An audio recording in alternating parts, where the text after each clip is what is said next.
বাংলাদেশের স্বর্ণের বাজারে কোনো পরিবর্তন নেই, আর পরিবর্তন হবেও না, হচ্ছেও না। কারণ যারা পরিবর্তন করবে স্বর্ণের দাম তারাই তো গ্রেপ্তার। গত 21 তারিখে সর্বশেষ 10 দিন আগে এক দফে 22 ক্যারেটের প্রতি ভরিতে প্রায় 2800 টাকা বৃদ্ধি করার পর এখন পর্যন্ত কোনো পরিবর্তন নেই। বাংলাদেশ জুয়েলার্স অ্যাসোসিয়েশন বাজুস তাদের সকল কার্যক্রম স্থগিত করেছে। কিন্তু কথা হচ্ছে কেন?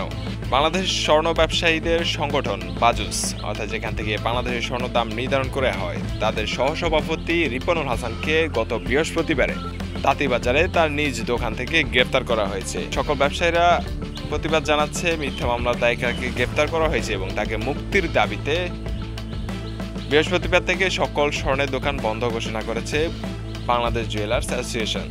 তাদের দাবি পূরণ না হওয়া পর্যন্ত সকল স্বর্ণের দোকান অনির্দিষ্টকালের জন্য বন্ধ থাকবে। স্বর্ণের দামেরও কোনো পরিবর্তন হবে না।